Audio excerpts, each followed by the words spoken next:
good afternoon, and thank you for joining Lisa and I. So who do we have in here? Do we have like providers and parents, or a mixture of both? Okay. Moms and parents are coming. Kids in high school, middle school, high school and college. Okay. Any students in the room? We have a student in the room. Okay, awesome, welcome. And we have providers in the room. A few? A little bit, Fantastic. Good. Okay. So my name is K12, and Lisa and I, we both work at Northeast Wisconsin Technical College. I work as a case manager in the Disability Services Office, helping students as they make the transition from high school to college or from the community to college. And I'm an instructor in the College of Business, specifically teaching the marketing program. And I have the honor and privilege of having Mitch and Matt in my classes. So that's my connection to the guys. So what I will talk about a little bit today is just share what our office, what we do, when do we connect with the student, and once they're at campus, what do we do to help them, make a smooth transition. So in our office, we have case managers that are dedicated to programs at the college, as well as we are home based in Green Bay, in the Green Bay school. How do I say that?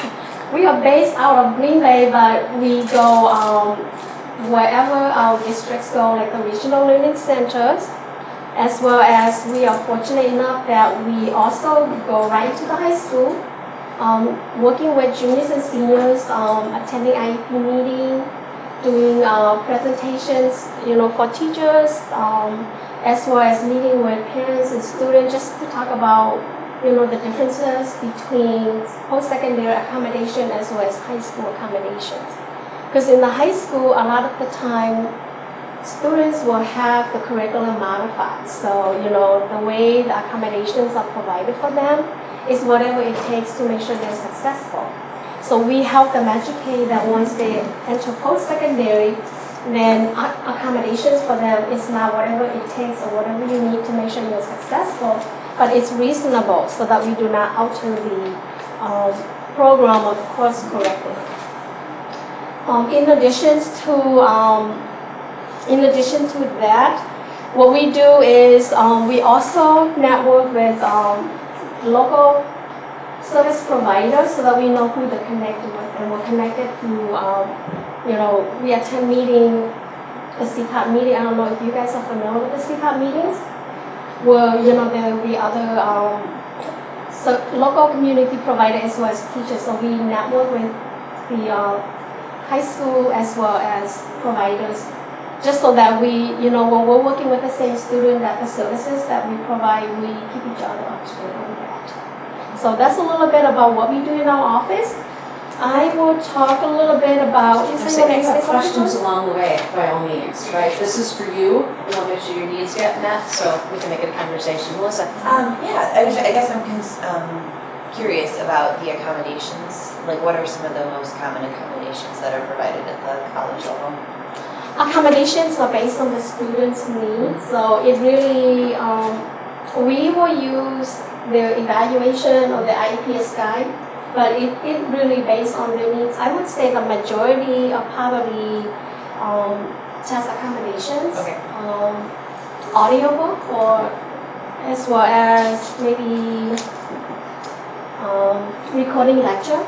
So it's a little bit of technology, but I would probably say the majority are probably testing, because what we heard from students is that when I'm taking my test in a regular classroom and they start getting up and tuning things in, I get anxious. I lose my thought. Whatever I took in with me to do the test, I blank out. It doesn't work well. So by removing them from that environment into our own testing environment, it takes a lot of anxiety away. They know that if I have an hour to do my test, I can take an hour. I don't have to worry about who gets in and gets up. I don't have to worry about the noises around me. So I would say maybe testing accommodation is probably the most common used. But it does vary. It depends. And sometimes they come up with things that we haven't done before. So, so from meeting with the student, we know that they're the expert in what works for them and what doesn't work for them. And if it's something that we haven't done before, then we reach out to like teachers like Lisa. And I'll talk a little bit about some of the creativity we do in the classroom. Yeah, so, so teachers have seen things so then they can also work with us, and, we make sure that we take care of the students' needs and requests, but that we do not alter course correction. Just to expand on that a moment or two, where are you in the technology spectrum and what's your menu of services? Are you doing universal note-taking software? Are you doing universal writing and speaking, universal Kurzweil, universal technology in the hands of the student? Where are you as your status? What I've noticed around the state is some of the technical colleges have been on that program for many, many years, and others are, one of the schools not too long ago had one edition of Kurzweil, and the disabled students had to line up to literally use it on a scheduling basis. So where is your school in the rollout of all of these assistive technologies? Kurzweil, we have a limited number of that because it is licensed and it is very expensive to get them, but there are a lot of other free readers that, let's say for our student who use audiobook, if we give them Kurzweil, we can't, they have to come and read it at the school because we're only licensed the entire school to have maybe like 3 or 4 unit, but we have like other readers that we can just download for them for free, so every student who needs something read to them will have access to that. And so what about, excuse me, like Reagan and Speak? That one we have it too, but that one's also licensed, so they have to use at our office. But we will research and find out things that we can share with all students to make sure that they're getting the accommodation needs without being constrained to coming to the office to make it flexible for them. Does that answer your question? Talking to some of your sister institutions, because I'm going back 6-7 years ago where every student got Dragon Speak, every student got Kurzweil, every student got note-taking software on a laptop computer that was handed to the student when they walked in the door. We do it differently. Yeah, we don't like Dragon. Well, and again, each school is going to be different. Yeah, so are you doing video recording of all your lectures and then giving it to the student as they leave class each day? Well, we don't do it that way. Depending on, some teachers will have things recorded, but not all students. Right, and we use our Blackboard management system. Okay, and so you collaborate. What about note-taking? Is that manually? You hire a student to do that, or? Hire a student. Yeah, note takers or hire student, or sometimes utilize the teacher's PowerPoint, because I would say 90, Lisa, would you say maybe like 99% of the teachers these days, they talk about their course by using PowerPoint. So that's reasonable. And then is that available to the student immediately, like online or on a computer? It's built into the Blackboard course shell. Okay. So I will take like the publisher's PowerPoint slides that have the notes already built in and make that available even before the course starts. They have the entire semester. Super. And if there are teachers who don't release their notes, because we all know that there's a few students who don't go to class, just go off the notes. So some teachers, they want you in class because there's a lot of information that they're sharing that's not in the PowerPoint. We will work with the teacher and say, this is the student who we have documentation that needs to know ahead of time, so could you release it to just this or that student, and they will do that. So, so the student have to let us know. Yeah, so, go ahead. What do you do when you run into an instructor who might not be very familiar with facility accommodations and probably not intentionally good at making those accommodations? How is that? So we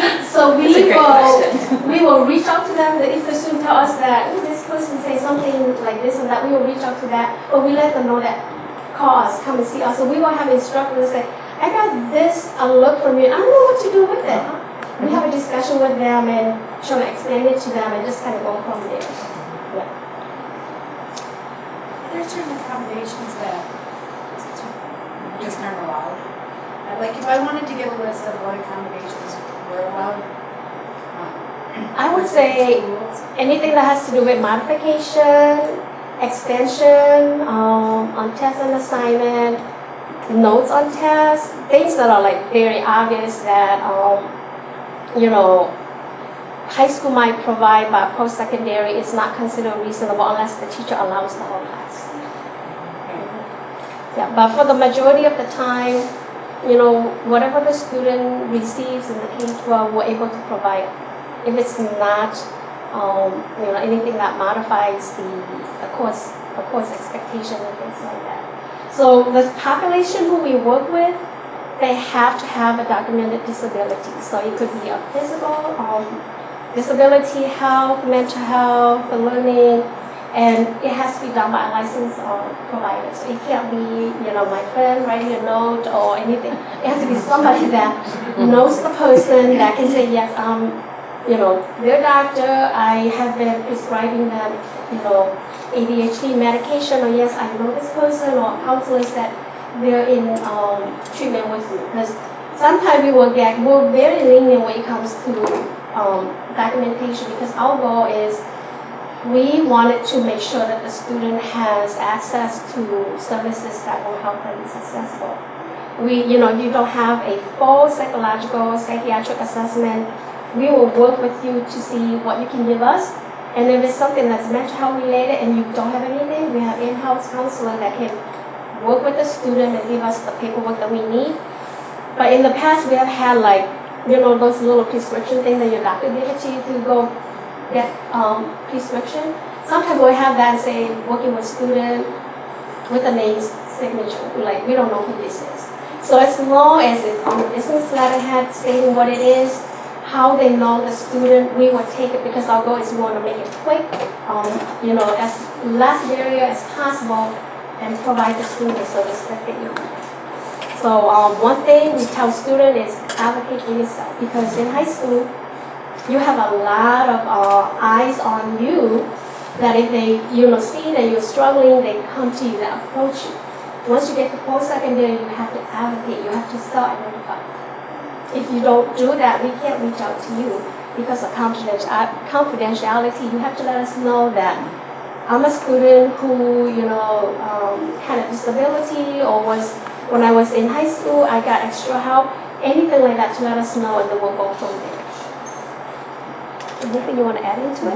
And that's what we do is if I recognize something in the classroom, I approach the student and I encourage them then to contact me's office to get that in place so that we can move forward. Yes, so one thing related to K12 transition is that, like I said before, we're very fortunate that we have access to the students during the juniors and senior years. So, if you're a parent or a service provider, we will come to the IEP meeting.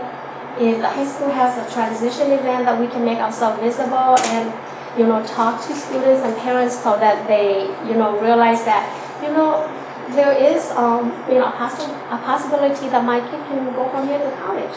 Not a 4-year college, maybe a 2-year college. We'll do that. We'll meet with you. We'll meet with you and the teachers and the student and start discussing, and putting a plan in place. So, and then that way they know us. Once they get to our school, they at least have one person that they say, I can go to. This is the person I can go to. And we'll let them know, we're here, we know the resource, we know the staff. Come to us if you have any question, we'll be your go-to person. If you don't remember anything else, just remember that if something comes up and I need some kind of help and I don't know where to go, the disability office is where I go. And that's where, my case manager is. And if my case manager is not there, anybody in the office will be able to help.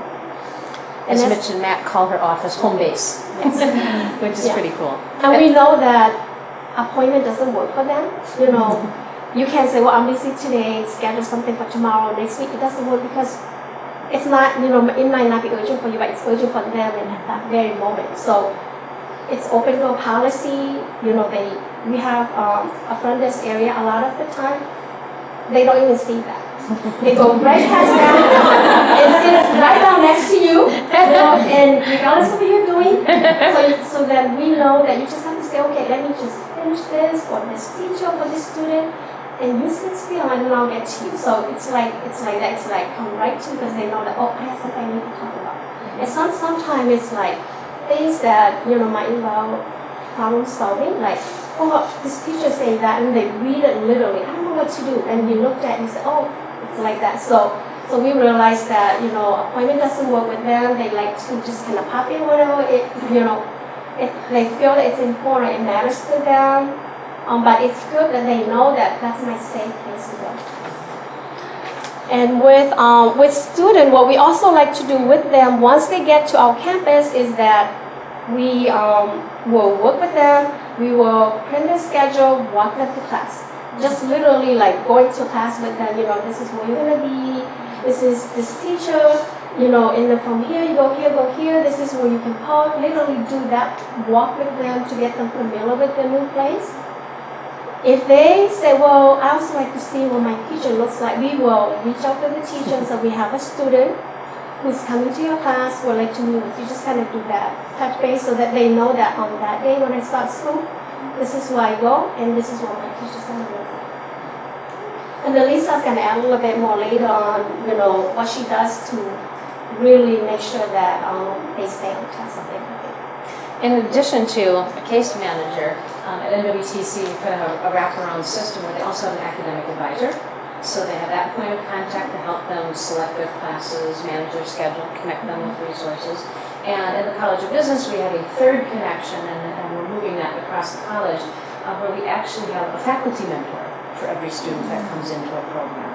So when I get my list of new program admissions for a semester, I sit down with my two partners. We have the three of us full-time in my program, and we basically divvy up the list, and then we do reach-outs, and we also schedule a one-on-one in the first semester. So you have lots of support coming around the student that they know they can go to. They're going to go to me. They're going to walk in anytime. She's going to be the most accessible, because sometimes we're in class or we're not on campus. But they have their academic advisor to help, and then they have me. And what I can do is help them with their courses, how many credits, what's that workload going to look like, really understanding their strengths, what's the right mix of classes to take that semester. Because most of our students that have disability support are looking at taking 2 or 3 classes a semester, 6 to 9 credits type of a load. And that pace seems to be a good pace, and you can go up or down from there, depending on the student. But we help that way too, so we get to know them and build that relationship and then provide another layer of support. Because, with high school students, they're so used to a full schedule Monday to Friday. So when they get to college and they look at the class and the class is spread out, but it's like 4 classes and you're a full-time student already, they're like, I have so much time in between. There's days that I don't have anything. I think I have to fill this up. And then you're like, no, let's not do that because, it's different. You have to spend a lot of time, outside of class to do that. So let's start slow so that you have a good pace going in. You have time to devote to, you're preparing for the classes and that, so that you can be successful. Because if you overload, and then you become overwhelmed and you're thinking like, well, am I not college? Am I my skill and my ability not at the college level? And I don't think I can do it. And it's really because you're overwhelmed, and when we take on too much, one or the other is going to get it. Plus, in addition to that, they have jobs. So it's like, so when we tell them, you can't take 16 credit and work 40 hours because there's just not enough time. I said there's not enough time. If you have to set aside 2 to 3 hours for every hours that you're sitting in class plus a full-time job, you don't let alone sleep, you don't have time to go to the bathroom.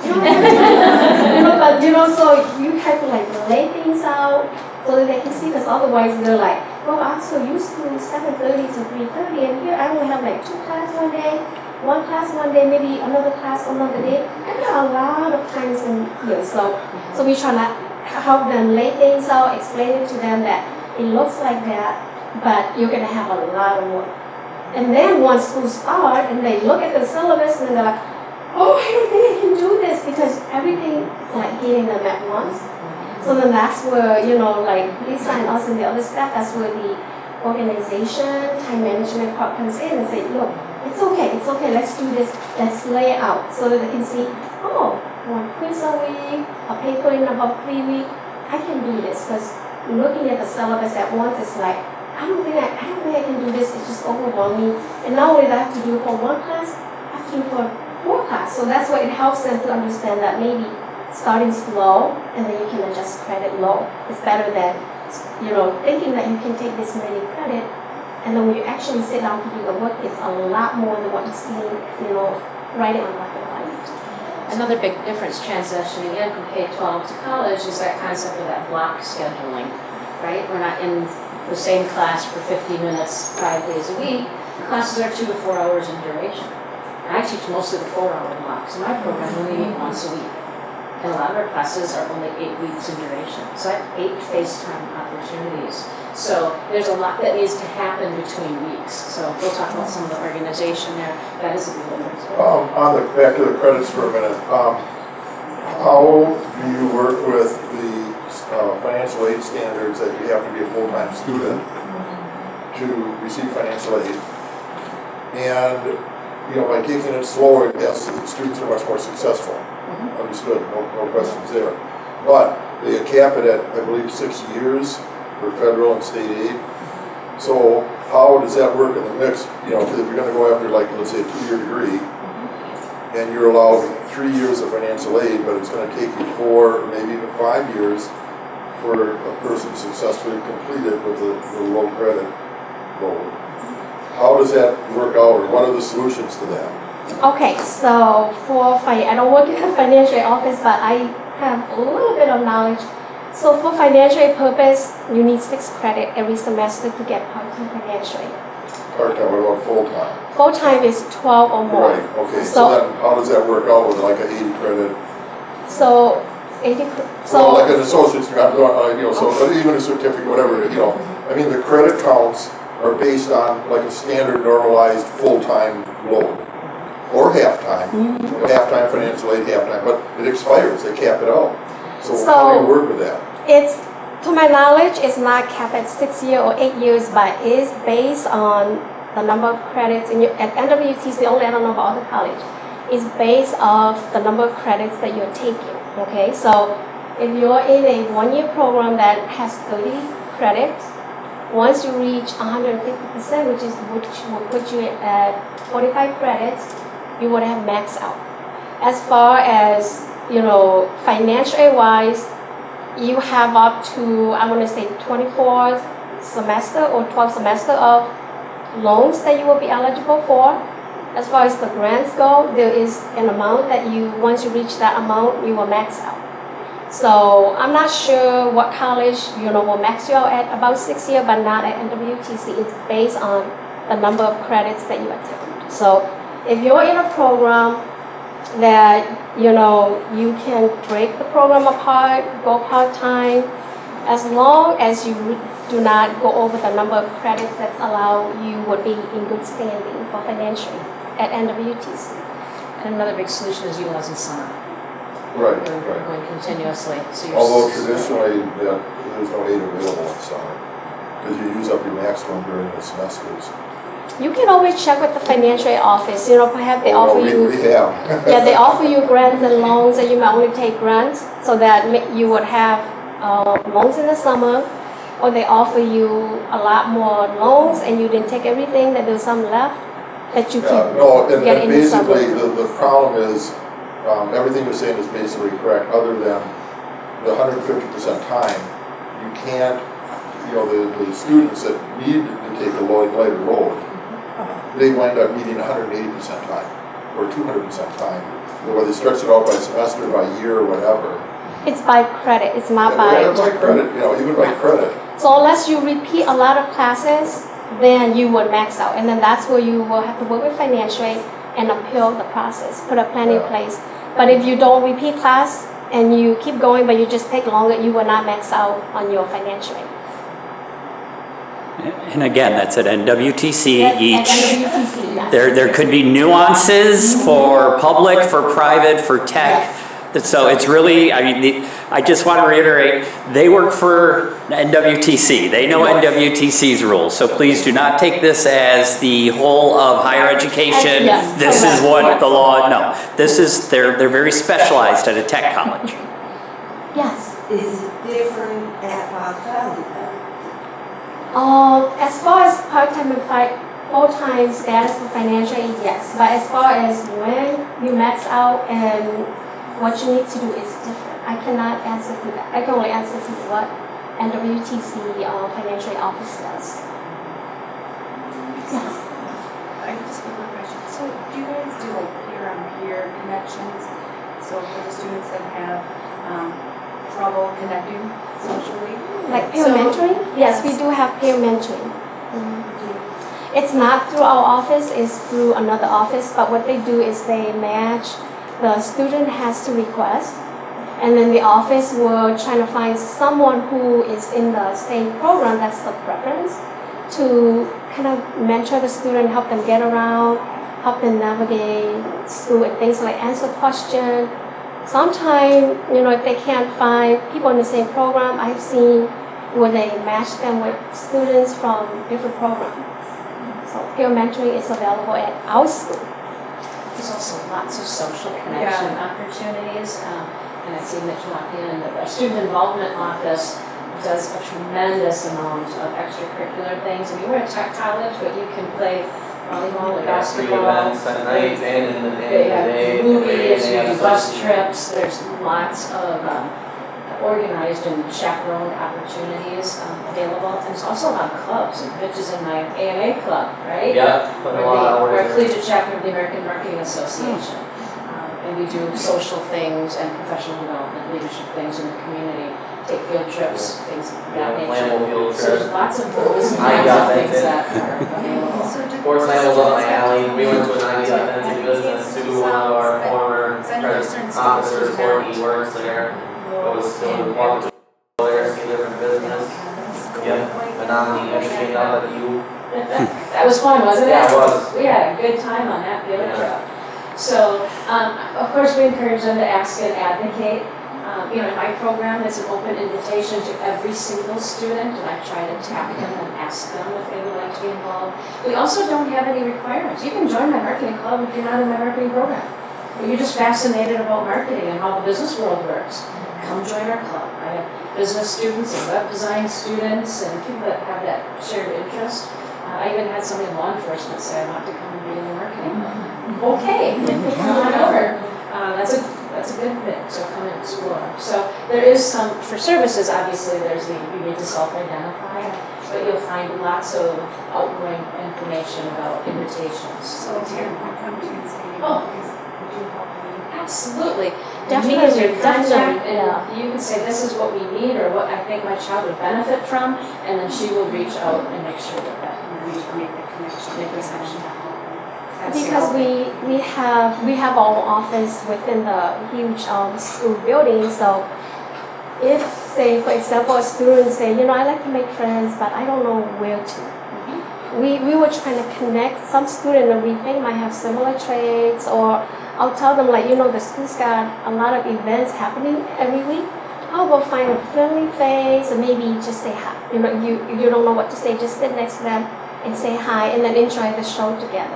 Now maybe next time, you might see the same person and see if that would happen. Because sometimes we try to match, but we think they will like each other, but they don't. We had two that once, they both were friends. We're like, okay, we have two in mind, so we matched them together. So we're like, how did it go? And one was so excited, and one's like, I don't like it. Because we went swimming, and all she wanted to do was swim, and I wanted to do my homework. So we're like, okay, maybe that wasn't a good. That's not a good thing. But definitely, we will, whatever their need is, we will work with the student and try to, come up with some kind of option for them to explore.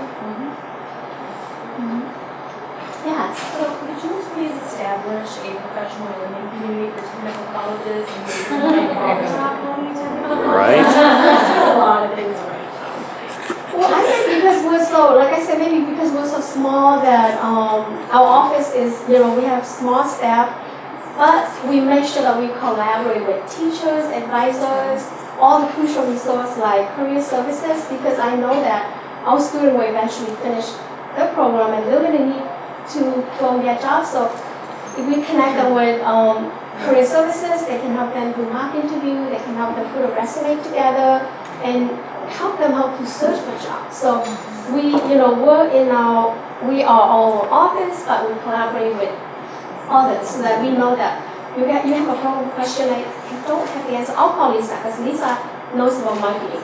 Something that your advisor can help, will connect you to that. Something that you need this, or you need that, we'll connect you to them. So it's like an entity on its own, but connected with the whole student, student service in addition to learning division. And that's what you have to do to function, because we don't have all the answer. We know about disability from talking with the student and having them share the experience with us. We can then understand them and help them. But I don't know what's in the marketing class. I don't know if your course sequence are correct or not. That's where the expert comes in. So, it's like collaboration, working with others. Where are we at? I think you did this already. Yes. Go ahead. Is there a question? I think we talked a little bit about, Mitch and Matt's journey started with going out to high school. I think they were juniors when the first conversation happened. They were junior. I met them doing an IEP meeting and just kind of start talking and, letting them know that, anything is possible. I believe in anything is possible. Because if you have this mindset that I don't think you can do this, then, that already creates barrier. But it's like, hey, anything's possible. They're going to try. If it doesn't work, then think of something else, because if you don't, it's already not going anywhere. So, I always believe that no matter what you have, it's a possibility to try it, and if it doesn't work, and you really give it your all, and it's not, something that you want to do anymore, then maybe let's explore something else. So, so I met them in high school, start talking about what college is like. I don't think they ever did any program shadow at our school. But program shadow is a big thing. Where I don't know what I want to do. Well, you know what? That's what interests you. What do you want to do? If you can create your dream job, what would it be like? And then just kind of reach out to the teacher and have them sit in class, participate in activities, and maybe something will spark their interest. Sometimes it doesn't happen that way, then they choose a different route. Our classrooms are open. Come sit in and see what it looks like. Your child, you with them, however you want to do that, talk with an instructor, that's what we're here for. So, I think we covered this, didn't we? Okay. Should we move on to the next? Okay. So I'm Lisa Howard. I teach the marketing program. I've been at the college for 6 years. Before that, I spent 25 years in industry. I worked in the media industry and in sales and marketing. So I bring my real world experience into the classroom. My favorite part of that job was people development. I did sales training and basically helped my employees get where they wanted to go. So it was a natural transition. I actually always wanted to be a teacher. It just took me a long time to get here. So I'm in my second career, if you will, and I have the greatest job on earth. So what I'd like to share with you is a little bit about the faculty perspective in terms of what we're doing. And for me, my motto is I'm going to meet every single student where they are. Okay? Whether they have autism, they have whatever it is, or it could be they have work-life challenges, they're a single parent. I mean, in the college environment, we get everything. We get absolutely everything. So that is my number one job, is understanding where each individual student is at and figure out how I can help them be successful. And I do that, right, by meeting their needs, providing a creative quality of education that provides them the opportunity to reach their potential.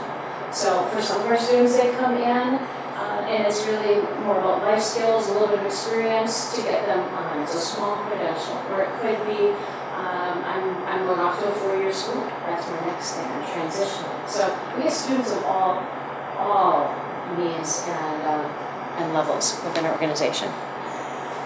So my classroom approach really is good for everybody. There are 5 things, that I'd like to talk about a little bit about routine, the value of routine and what I do, signaling transitions as we go, setting clear expectations, offering choice. The creativity, I think, is critical part of our success at NWTC, and then help with organization. So taking a look at each of those, obviously we know what a syllabus is, they're kind of our ground rules for operating in a class. But best practices at NWTC, things that I do is I will have that syllabus ready to go 10 days before the semester starts, and I will open my Blackboard course to students so they can get in, start looking around, get familiar, right? Don't they all want to know that? Like, what's this going to be about? What am I going to learn? What do I have to do?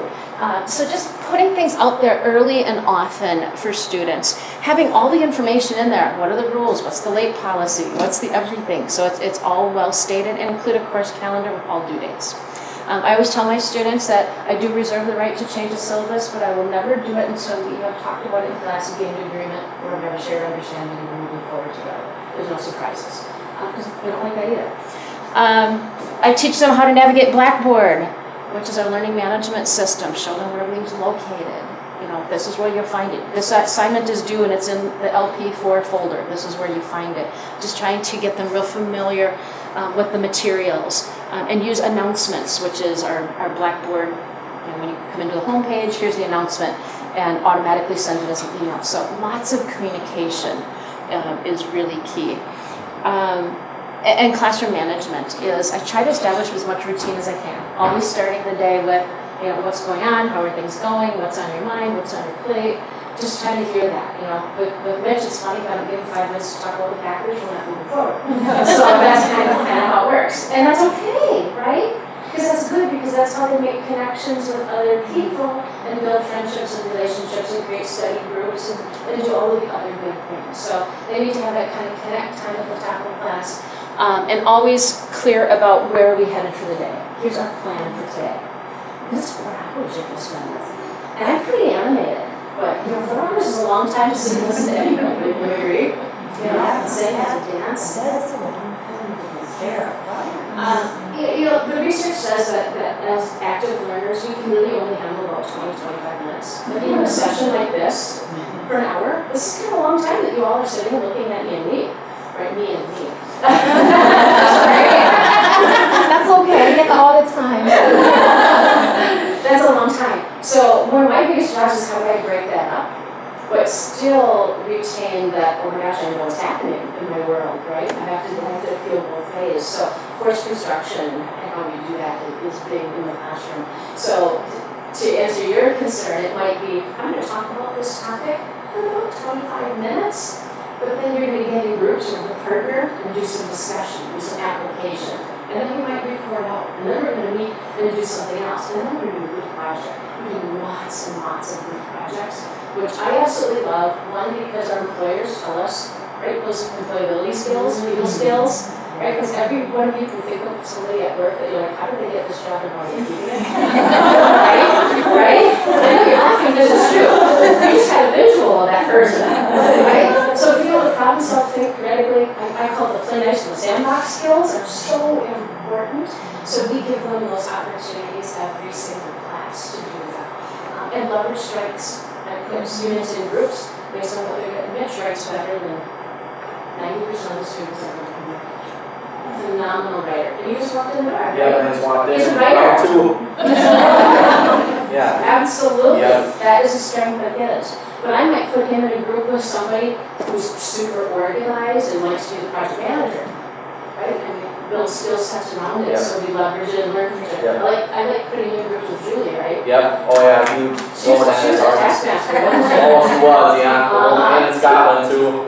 Oh, in the morning we flew out the next morning. She did, and helped Yeah. pack your suitcase too. Yeah, that's right. Yeah. Absolutely. And then she took So a leg of knowing hers. that, so we're very cognizant of that. Yeah. And that I think is as important as the technical skills are those people skills, those life skills that we're working on managing the classroom. There, you know, like Lisa is a great teacher, so she's very tuned into not just students that the population who we work with, but the general student population. You know, so what we do is we always try to educate and coach other instructors, because sometimes they don't realize that, you know, when especially students who are autistic, that they have their day plan out. They know that when I go into class, this is what we're doing in class, and then the teacher takes a vote right there, like, okay, you know, instead of doing this, we're gonna change this, we're gonna do this and that. That's it. He or she is done. You know, it's not for that, and then not only that they can't continue on with that class anymore, it impacts their other class. So, you know, if they reach out to us, we will let them know that you have a student like that in your class. Make sure you don't do any popcorn reading, like you read this, you read that. No pop quiz, because they're not going to take that. So what you can do is let them know you're gonna ask question and just kind of like go around. Make it random, but give them the question ahead of time, so that they know that when Lisa call upon me, that's gonna be my question. Or when Lisa call upon me, that's what I'm gonna read. So give them, that heads up so that they prepare for that. Otherwise, you just call them on the spot. Or you have a guest Yeah. speaker today, Yes. and you're gonna get to ask one question. So you really think about it before you ask your question, right? You have to make sure everyone else gets to ask Oh, yeah. questions and have theirs. Everybody has their favor. Right, has to have their turn, Yeah. right? So being aware of those things. Yeah. So in addition to like preparing, a professor, like you're gonna have a student in your class, so you might wanna watch for these things, like you just mentioned.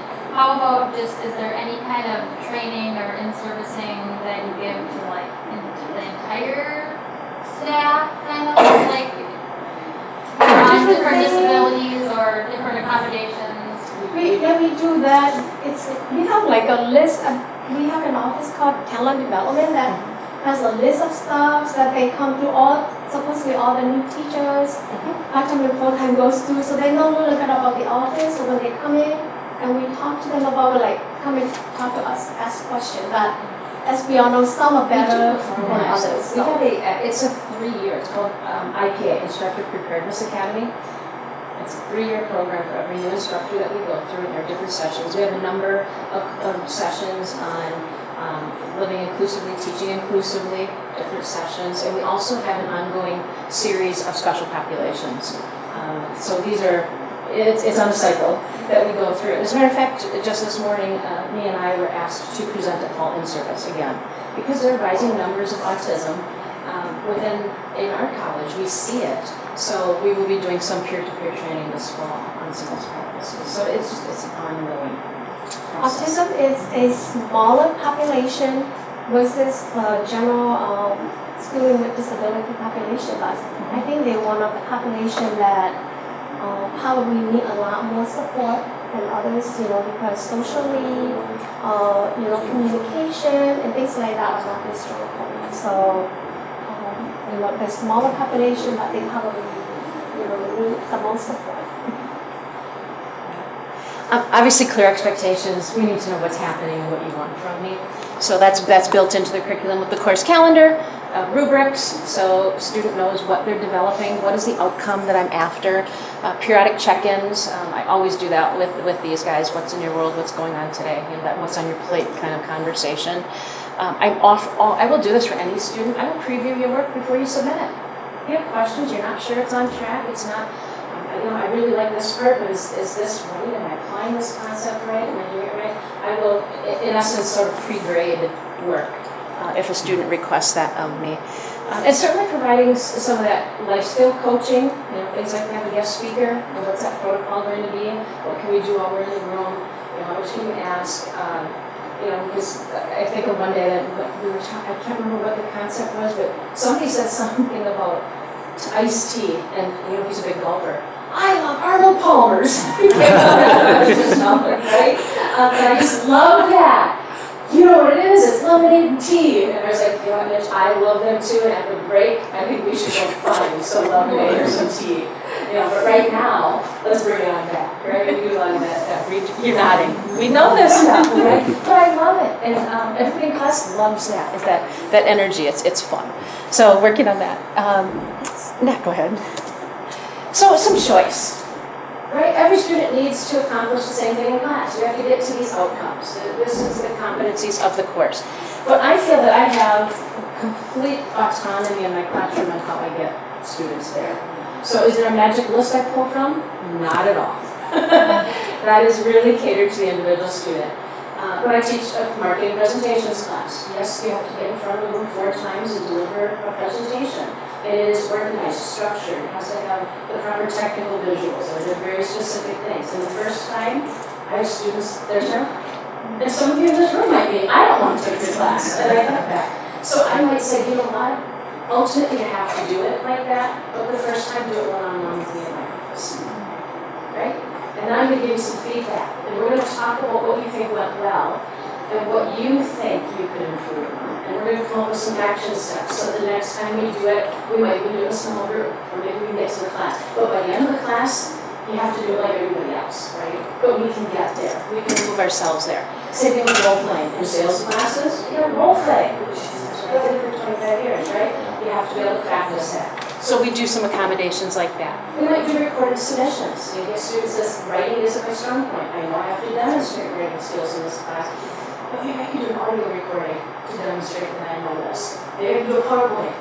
Maybe I can do anything, really. But those are the kinds of conversations that we have. So that alternate project thing. Or hybrid things. I have Matt in my career experience class right now, which is kind of your last class where you demonstrate, here's what I've learned in the program. You might do an internship or study abroad like Mitch did, or do a field research project. And he's at the gamblers, and he's like, Lisa, I'm not going to get 144 hours. There's just not enough stuff. Or Blizzard, I said gamblers, Blizzard, thank you. Yeah, close enough. There's not enough hours for me to get in. I'm going to start over. I said, oh, wait a minute. What if we did a hybrid project? What if you did like 2 or 3 interviews? So you kind of did like half of this and half of that. Absolutely, we can do it. We're not going to redo anything that we've already done. So things like that, I'm still getting to the exact same outcomes as every other student. We just took a little bit of a different journey. And that's completely instructor discretion in the world I come from. Okay, so for parents or for service providers who are working with potential students that are going on to college, not every teacher is going to be universal and tuned into the whole student population needs like Lisa. That's where we work with the students and say, come and talk to us. Mm-hmm. Come and talk to us. Yes, you have a presentation coming up and you're a nervous wreck, you can't sleep, whatever, that you can't do anything else because you think about, I have to speak in front of a class and I can't do that, I can't do that. Come and talk to us. We'll reach out to, whoever, if it's not Lisa, and say, you know what are some options? What can you do so that you can still get the information that you need, but deliver in a different format? So they could be, like Lisa said, if he or she's nervous about talking in front of the class, how about talking in front of you guys and then have you guys do the feedback for me, or come and give the speech to me, or videotape him or herself and turn that in and I work with it.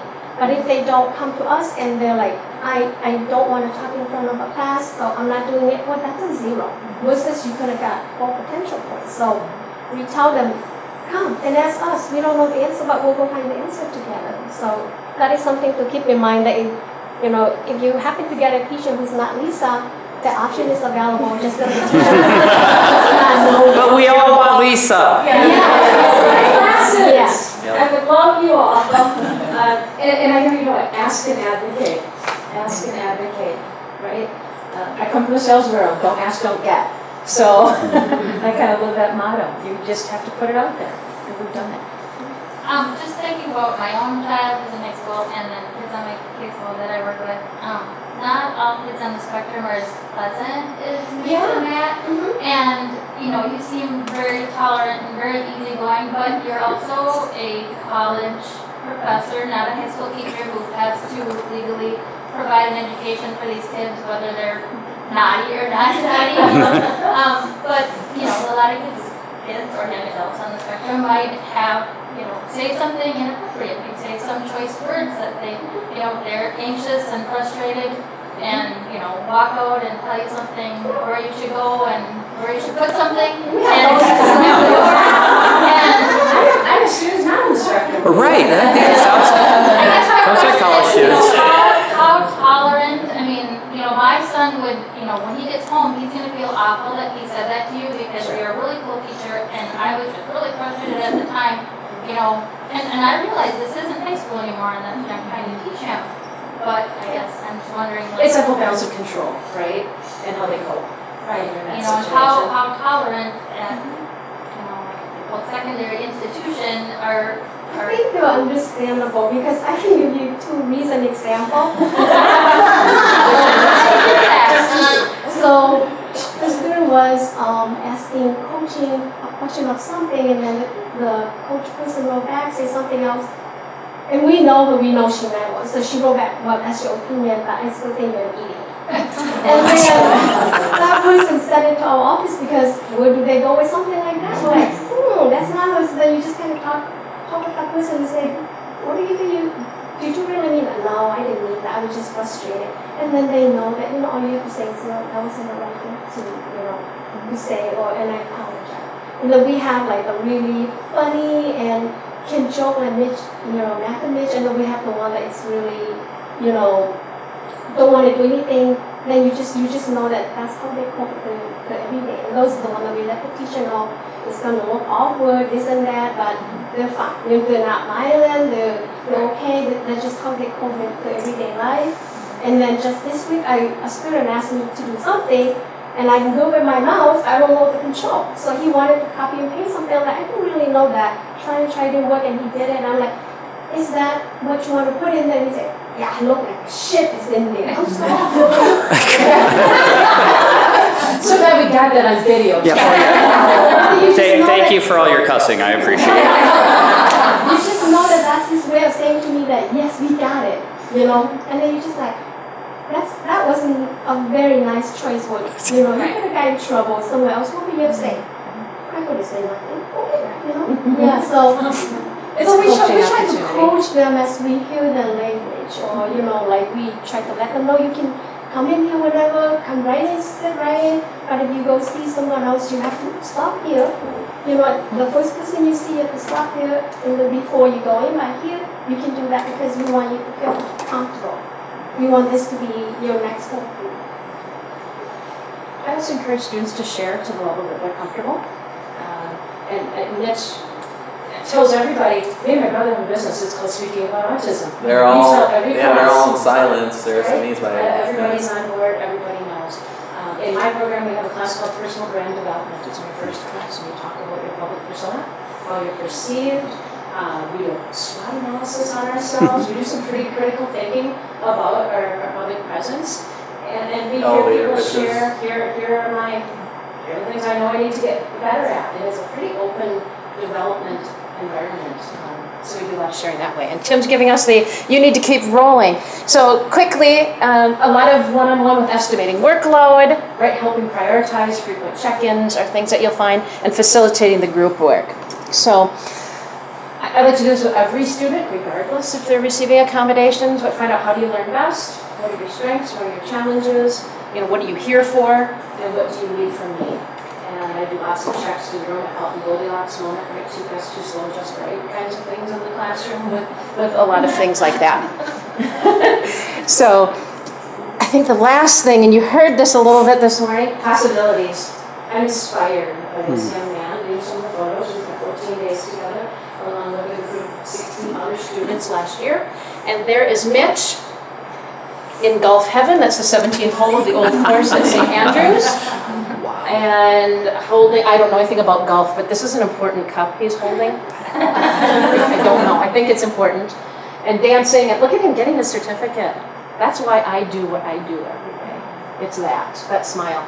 These two girls are in love with Mitch. They were buds on the trip. And this is one of his coolest moments. He got to go to the Elephant House Cafe in Edinburgh, which is where J.K. Rowling sat and wrote Harry Potter. So that was a pretty nifty thing. But this is what we did. And how did that happen? It was sitting down, I had a phone call with Dave, and I'll tell you a really quick funny story because these guys are really working on independence. So Mitch, unbeknownst to me, and that he didn't do this, he applied for the study abroad, wrote his essay, submitted it, got accepted, and then he told mom and dad, I'm going to Scotland. And they went, oh, what? And I said, Mitch, you never told mom and dad you were applying? No. So Dave and I were on the phone. Dad, what is this? And where does he want to go? And who are you? And what is it? So we had that convo. And Julie and I sat down and had a conversation and got her comfortable with the idea. And he went to Scotland. But everyone around him, it was amazing. That group of students, seriously, like you just said, Julie, the mom of the program, made sure he had everything packed when we left the hotel. We had lots of support, and it just rallied around. And he was able to do it, and there it is. For the personal growth I saw in this young man in 14 days, Julie has said that is the most joyful he's ever been in his life. So, it's all possibilities. And we also have one other student I can remember that didn't do the study abroad, went on his own to Australia, and we we knew that we feel sorry for the two person next to him because this one is a talker. He went and he came back and he did a slideshow, but we didn't ask, how's your two neighbors? But we get lots of training and support at the college to help direct that happen. I think we're there, Tim. Are we done videoing?